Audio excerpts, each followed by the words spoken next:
한양대학교의 김학성 교수님을 모시고 또 패키지 얘기 해보도록 하겠습니다. 교수님 안녕하십니까? 안녕하십니까? 제가 또라고 얘기했지만 지금 뭐 여기 뭐 난리예요. 오늘도 뭐 어디 매체에서 뭐 무슨 삼성 HBM 콜이 어쩌고 저쩌고 그 미확인 보도들이 나와가지고 시중에 저한테 물어보는 분들이 많은데 뭐 콜이 됐다 안 됐다 뭐 이런 얘기들은 사실 이제 이해관계자들만 알 수 있는 내용이라서 저희가 됐다 안 됐다 얘기하는 건 좀 아닌 것 같고 뭐 여러 가지 방향성 측면에서 한번 얘기해보는 시간을 좀 갖도록 하겠습니다. 지금 엔비디아에서 판매하고 있는 H100, 뭐 H200, 뭐 이런 그 카드 형태로 되어 있는 것들, 그게 이제 결국 다 데이터 센터에 꽂히는 거 아닙니까? 그렇죠. AI 가속기라고 해서 그래서 그 가속기가 올라가 있는 데이터 센터 위에서 그 쿠다라는 그 개발 환경 위에서 여러 가지 이제 AI 프레임워크를 돌리면 뭐 우리가 쓰는 하여튼 뭐 챗 GPT 같은 거를 이제 거기서 이제 학습을 하는데 쓴다 이거인데 우리가 그 보드를 이제 사진으로 이 영상 녹화 화면 나갈 때 사진을 좀 띄워주면 좋겠는데 보드 위에 이제 GPU가 들어가고 또 HBM이 옆에 쫙 깔리지 않습니까? 그렇죠. 그 깔리는 거 밑에 사실은 그 PCB 보드 위에 바로 깔리는 게 아니고 인터포저라는 게 이제 들어가지 않습니까? 이 인터포저에 대해서 사람들이 잘 모를 수도 있어서 간략하게 인터포저는 어떤 역할을 하는 건지 좀 얘기를 좀 해주시죠. 네, 일반적으로 이제 칩이 PCB 위에다가 실장이 됐죠. 그게 그러니까 PCB 위에 실장을 하면은 고속도로의 이 개수가 너무 한정이 되죠. 왜냐면은 아무리 잘 만들어도 뭐 10마이크로 라인 스페이스가 근데 그거를 실리콘 위에서 배선을 만들면 훨씬 더 나노미터 단위로 만들 수 있으니까 엄청나게 그 빨리 소통할 수 있게 만들죠. 통로가 많아지니까. 그거를 그러니까 쉽게 말하면 PCB를 실리콘 위에 만든다. 배선을 실리콘 위에 만들고 그 위에다가 칩들을 연결한다. 그런 개념이 이제 실리콘 인터포저예요. 근데 이제 이게 처음 요즘에 나오는 게 아니라 한 80년대에 나왔어요. 꽤 처음에. 오래됐네요. 꽤 오래됐죠. 그때는 이제 AT&T나 혹은 IBM 이런 데서 컨셉적으로 얘기를 했는데 그때 문제는 뭐냐면 실리콘이 너무 비싸잖아요.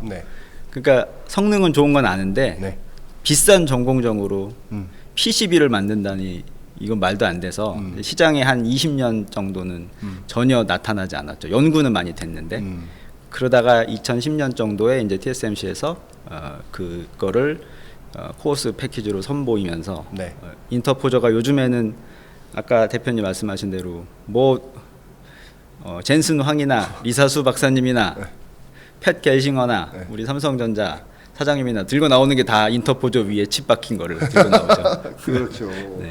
실리콘 인터포저는 그 칩 다이, 칩 다이 간에 뭔가 정기적인 신호 전달을 효율적으로 하기 위해서 이제 쓰는 건데 그 인터포저가요. 어쨌든 실리콘이면 싱글 크리스탈로 되니까 되게 비싼 제품 아닙니까? 엄청 비싼 거죠. 그러니까 PCB 기판 대비해서라도 그렇죠. 엄청 비싼 거죠. 한 20배 될 거요.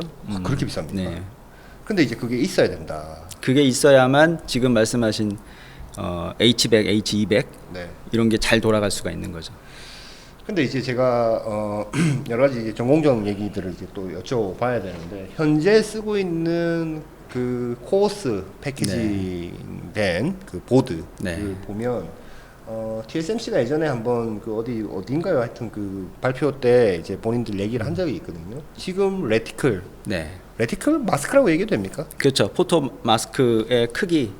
딱. 포토 마스크의 크기에 현재 우리가 2023년도 현재 쓰고 있는 저기 그 H100 보드에서는 실리콘 인터포저의 면적이 3.3배다라고 얘기했거든요. 근데 맞습니다. 지금 3.3배다라고 하면은 제가 이제 좀 찾아보니까 그러니까 DUV 기준 뭐 EUV도 마찬가지고 최대로 큰 마스크의 어떤 그 사이즈가 26 x 33 해서 858 제곱밀리미터예요. 맞아요. 인데 이것 대비 지금 3.3배라는 얘기 아닙니까? 맞습니다. 그럼 면적이 엄청 넓다는 얘기인데. 넓은 거죠.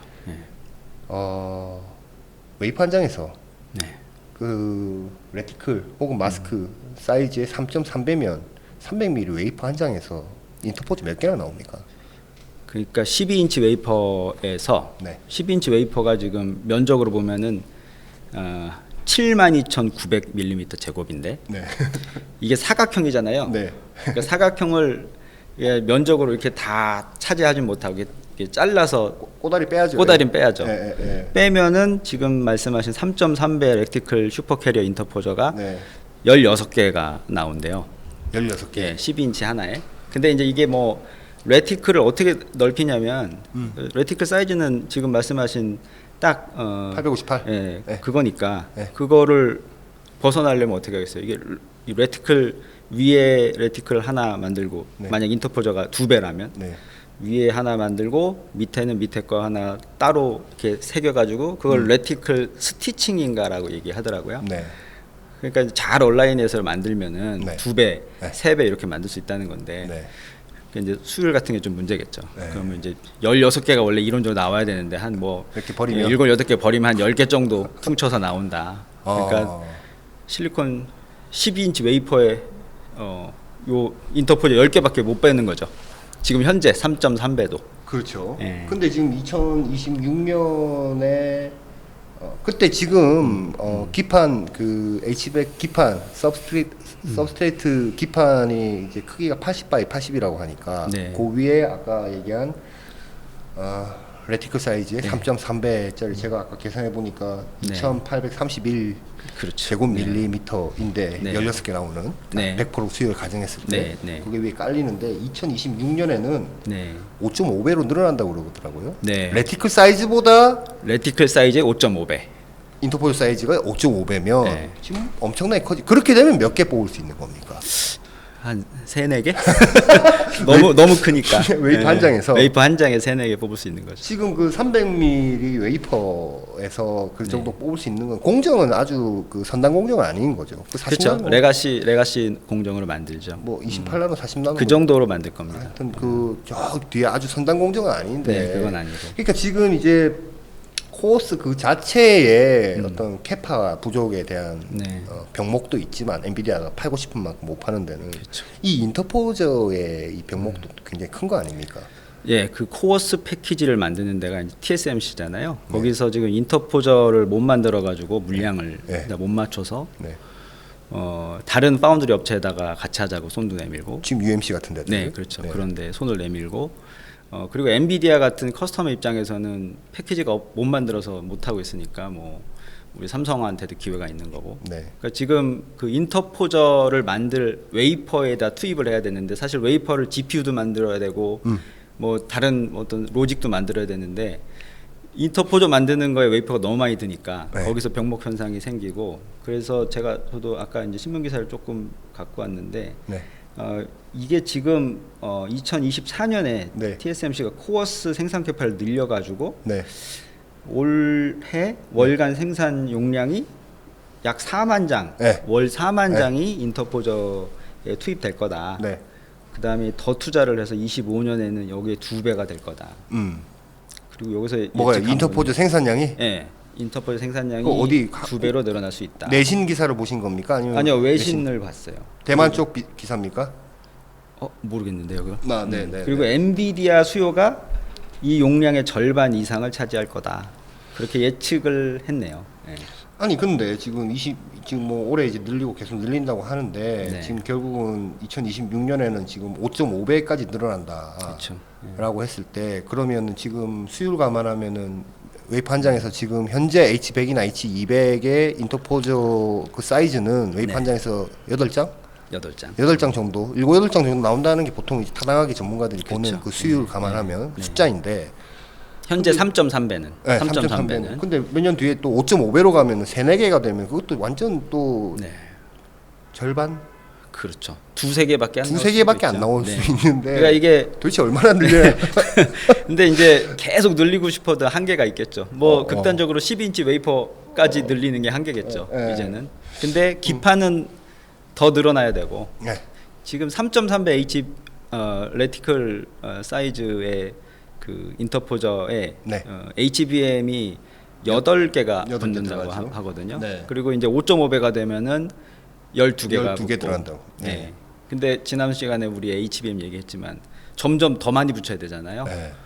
그러면 이제 HBM을 예를 들면 24개를 넣어야 되는 패키지가 만들어져야 된다. 그러면은 그때는 이제 12인치 웨이퍼 갖고서 한 장으로 감당이 안 될 것 같아요. 아니 그래서 이제 2027년에는 드디어 8배 뭐 이렇게 이상 네. 레티클 사이즈보다 인터포즈 사이즈가 네. 돼야 된다고 하는데 그건 좀 나중에 뒤에 얘기하도 아무튼 이제 2026년에는 서브스트레이트 사이즈도 100 바이 100으로 가야 되고 네. 2027년에는 120 바이 120 뭐 이러니까 이제 결국은 또 유리기판 얘기들도 이제 그래서 이제 그렇죠. 좀 예. 나오는 걸 맥이 좀 다 있는 것 같은데 저희가 이제 얘기하고 싶은 거는 캐파 증설하는 것보다 인터포저의 이 이용률이 더 면적도 더 늘어나고 네. 확대되면 엔비디아 입장에서는 네. 삼성 쓸 수밖에 없는 거 아닙니까? 그럴 거라고 저도 예상을 해요. 모든 전문가들이 그렇게 네. 예상을 하는데 근데 이제 다만 이제 그 정확한 언제부터 들어갈 건지가 서로 이제 뭐 올해 중반기에 들어갈지 하반기에 들어갈지 내년 네. 초에 들어갈지에 네, 대한 네. 문제이지 방향성 자체는 네. 크게 다르지 않은 것 같은데 지금 인터포저를 할 수 있는 되는 네. 아까 뭐 TSMC, UMC 뭐 얘기했지만 또 어디가 있습니까? 파운드리 회사는 이제 인터포저 레가시 공정을 할 수 있는 파운드리 회사는 다 할 수 있는데 네. 결국 4-5개로 좁혀지겠죠. 아. TSMC 원래 잘하고 네. 삼성, 인텔, 네. UMC 네. 그 밑에 하나가 더 있을 텐데 네. 그 글로벌 파운드리? 예, 글로벌 파운드리. 네, 네. 그 정도가 이제 실리콘 인터포저를 직접 설계하고 만들 수 있는 회사. 네. 예. 그 중에 우리는 삼성전자가 제일 잘 되길 바라죠. 예. 한국 기업이고. 그렇죠. 한국 기업이고 네. 그리고 그만큼 생산 캐파도 굉장히 크고. 네. 네. 그래서 지금 삼성도 준비는 많이 해놨고 네. 그 본딩 장비 같은 것도 NCF 방식으로 그 뭐 어딥니까? 일본의 신카와 신카와. 예. 한국의 또 자회사인 세메스에서도 네, 네, 상당히 세메스도 많이 이제 많이 사 오고 그렇습니다. 있는 것 같고 신카와는 제가 얘기 들어보니까 지금 삼성 거 대응하기도 벅차서 다른 회사 거 장비는 발주는 받지도 않는다고 그러더라고요. 그러니까 마이크론 같은 데도 사실은 신카와 거를 좀 받아가려고 하다가 네. 삼성 지원하기도 너무 바쁩니다라고 해서 이제 어쩔 아. 수 없이 한국 기업들한테 이제 갔다라는 얘기들을 저도 이제 좀 예, 들었는데 예. 근데 저는 하여튼 그 인터포저가 이렇게 수량이 많이 늘어나게 될 줄은 업계 네. 사람들이 대부분 다 예상을 못했던 거 아닐까? 못했죠. 그렇죠? 그러니까 2010년만 해도 곱하기 1짜리. 네, 그러니까 딱 레티클 사이즈만한 인터포저 네. 나오기 시작했거든요. 네. 지금 14년 지났나요? 네, 지금 3.3배라 그러는데 막 샘플은 뭐 5배짜리 나오고 뭐 쭉 하는데 네. 이게 가격 때문에 못 쓴다고 얘기한 게 20년 전이라고 아까 80년대 말에는 절대 못 쓰던 거라고 얘기하다가 네, 지금 상용화가 이렇게 되고 이게 메인 플레이가 되니까 네. 격세지감이죠. 아니 그래서 네. 지금 2026년도에 HBM 12개 박히는 거에 대한 이제 보드가 이제 얘기가 되고 있지만 2027년도에는 이게 지금 더 늘어난단 말이에요. 네, 지금 네. 이제 뭐 GPU도 여러 개를 붙여야 되는 그렇죠. 뭐 네. 또 HBM 수도 늘어나고 이러니까 그러면 지금 레티크 사이즈 대비 8배 이상 더 가게 되고 HBM도 뭐 12개에다가 뭐 이렇게 가게 되면 그러면 웨이프 한 장에서 인터포저 하나 하나 나와가지고 할 거냐 네, 이제 이렇게 그렇게는 아마 못 할 겁니다. 그렇게 해서 지금 TSMC에서 지금 얘기하고 있는 기술이 코어스 L 네. 이라는 기술들이 네, 각광을 받고 있던데 그 L을 어떤 잘 모르는 분들은 라지라고 라지가 아니라 네.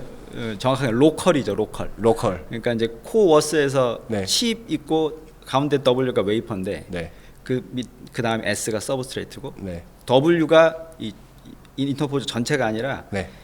실리콘 브릿지라고도 얘기하는데 로컬 실리콘 브릿지를 네. 중간에다가 심는 거예요. 그래서 그걸로 칩들 연결을 중간중간마다 이제 칩 조각들을 심는 거죠.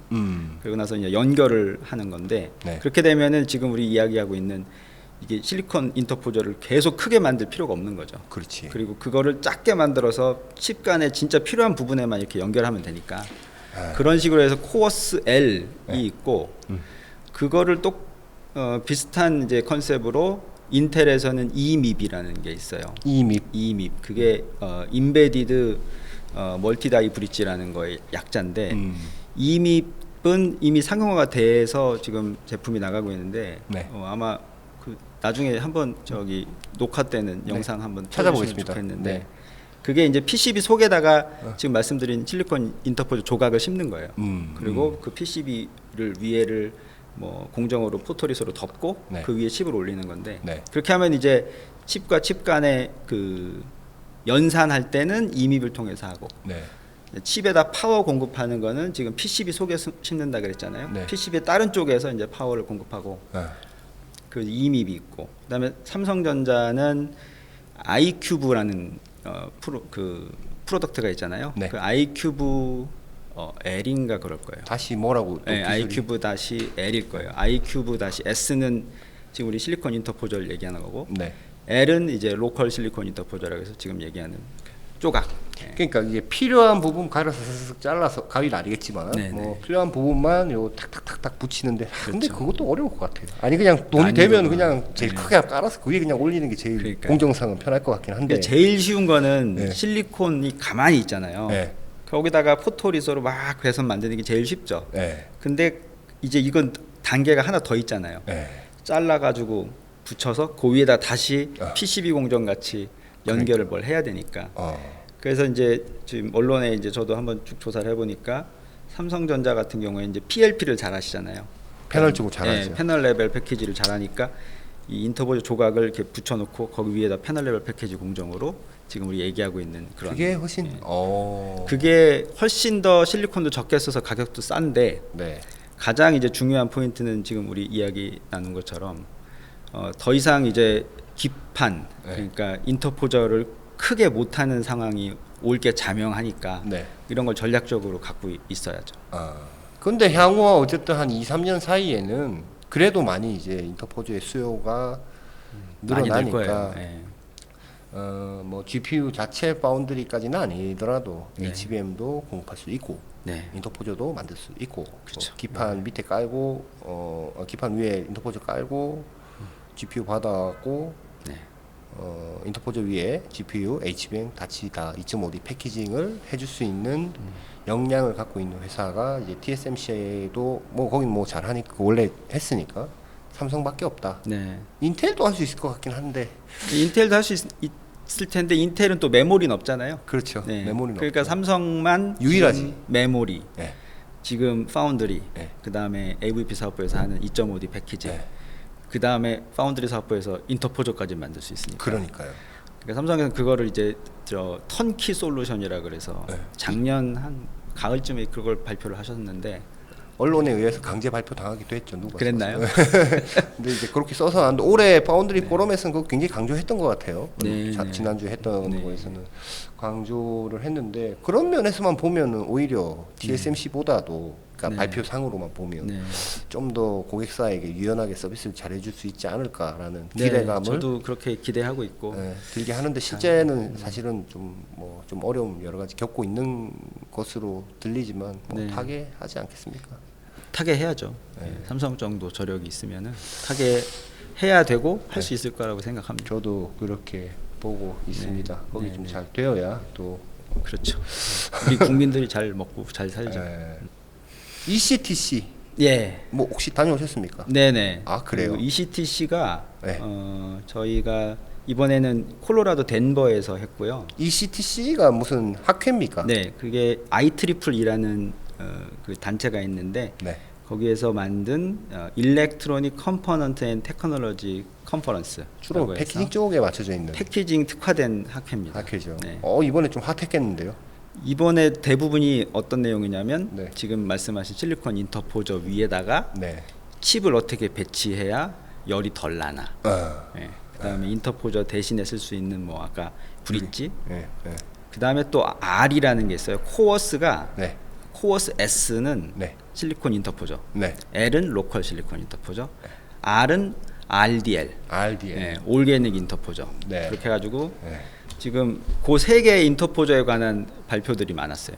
그리고 패널 레벨 패키지는 뭐 독일의 프라운호퍼에서도 발표하고 네. 그랬는데 결국 이게 열 관리랑 네. 그다음에 만들 때 워피지 네. 관리를 어떻게 하면 좋으냐 그런 거를 많이 발표해서 저도 우리 학생들 3명 데리고 갔는데 아, 그래요? 네 아주 많이 배웠습니다. 저는 가지는 않고 네. 논문만 쑥 제목만 네. 그리고 하이라이트 된 것만 쭉 봤는데 발표 되게 유리기판 얘기도 그 조지아 네, 대에서 이용호 교수님 네, 쪽에서 뭐 발표도 많이 했던 것 같고 그분 지난주에 와서 우리 세미나에서 발표하셨거든요. 근데 제가 소개시켜드렸죠. 네, 맞아요. 교수님 고맙습니다. 아니 뭐 어떻게 저를 알고 연락하셨냐 뭐 그렇게 얘기를 하시던데 그리고 하이브리드 본딩 관련해서도 굉장히 많은 논문이 맞아요. 나오고 특히 이미지 센서 분야에서는 삼성도 그렇고 소니도 그렇고 약속이나 한 듯이 네, 거의 발표했죠. 동일한 스펙으로 그쵸. 네. 동일하게 발표한 걸 보면 신기하다. 정말 네. 누가 정보가 새는 것인지 정보가 새는 건지 목표를 뭐 옆에 보면서 같이 맞추는 건지 거의 동일한 내용으로 나왔어요. 맞아요. 네, 제목도 그렇고. 신기하더라고요. 그래서 신기했는데 그 다녀오셨군요. 네.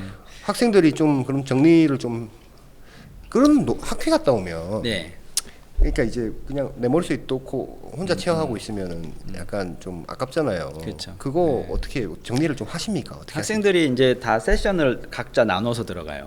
저도 들어가고. 네. 그럼 그리고 네 이번에- 갈래로 다 들어가셨군요. 예, 이번에 저희 그 같이 교수님, 친한 교수님도 같이 가셨는데 네. 소홍윤 교수님이라고. 네. 그래서 5명이서 이렇게 세션을 쫙 나눠서 들어가서 어. 이제 정리를 하는 거죠, 공책에다가.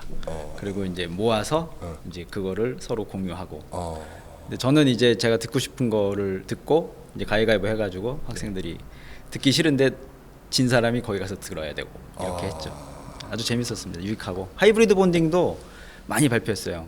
네. 예, 그 뭐 일반적인 SiO2에다가 붙이는 것도 발표했고, 네. 근데 이제 SiCN이라는 거를 그 다이렉틱 레이어로 만들더라고요. 네. 그거는 이제 접착을 더 쉽게 할 수 있고 더 낮은 온도에서 할 수 있는 거. 그래서 그 하이브리드 본딩 관련해서도 그런 소재 관련해서도 많이 발표를 했고, 도레인가 이런 데서도 뭐 또 발표했던데. 예, 도레이도 발표를 했고, 예. 그다음에 본딩 시스템 관련해서. 예, 그다음에 뭐 아까 올게닉 인터포저 말씀드렸는데 네. PID도 일본 업체에서 많이 발표를 했어요. 음. 그래서 일본 업체에서는 그 뭐 중요한 성분은 전혀 안 가르쳐 주죠. 발표 컨셉이 어떠냐면 우리 소재를 적용했더니 컨벤셔널한 소재보다 뭐 일렉트로 마이그레이션이 훨씬 더 품질이 우수하다. 그 무슨 논문이 그렇습니까? 그런 게 어디 있어요? 그 학회니까. 네, 그래요? 정식 논문은 그렇게 하면 억셉트가 안 되는데. 안 되죠. 예. 그런 거 발표를 하는 걸 보고 네. 야 저렇게 소재를 만드는 회사가 네. 어플리케이션이 무궁무진하구나 그런 생각을 했습니다. 그렇군요. 요즘 패키징 쪽은 꽤 네. 여러 가지 이슈들이 굉장히 많은 것 같고 네. 저희 쪽에 이제 기사나 이런 거 조회수만 봐도 확실히 패키징 쪽은 핫하구나. AI 이 붐이 일면서 좀 있는데 뭐 요즘 정부 과제나 이런 것도 좀 많이 나옵니까? 예, 정부 과제는 지난 시간에 제가 말씀드렸던 것, 그 왜 하이브리드 본더 산다고 말씀드렸잖아요. 그건 네. 작년에 저희 패키징 쪽으로 딴 건 아니고 안진호 교수님 부총장님, 네, 부총장, 한양대 한양대 연구부총장님. 연구부총장님이 이 대장이시고 네. 저희가 이제 같이 모여서 그 연 50억씩 10년 과제를 딴 거죠. 네. 그건 이제 전공정부터 후공정까지 다 딴 건데 이번에 저희가 5월달에 네. 그 산업부에서 주관하는 반도체 특성화 대학원이라는 프로그램이 있어요. 네. 근데 그 프로그램은 이제 연 30억씩 5년을 지원해주고 네. 반도체 패키징을 특성화를 해서 저희가 한양대학교에서 수주를 했습니다. 그렇군요. 예, 그래서 제가 오늘 너무 방송에 많이 받으시네요. 과제를 그건 이제 엄청 받으시네. 학생들한테 장학금이죠. 다 그러니까. 예, 그래서 뽑아야 돼요. 30억씩 5년. 5년. 그렇군요. 그래서 뭘 뽑아야 되는? 학생들을 뽑아야 되는- 대학원생들을 연 70명씩 뽑아서 교육시켜서 취업을 시켜야 됩니다. 그게 이제 골입니까? 예, 그게 꼴이에요. 70. 그럼 만약에 못하면 어떻게 돼요? 못하면 정부에서 혼나겠죠. 예. 70명? 70명, 매년 70명? 매년 70명이고 올해는 이제 반학기니까 40명. 40명. 예. 그럼 몇 명? 그러면 이제 350명. 그렇죠. 300명 320명. 320명 보내야 네. 되는 거예요?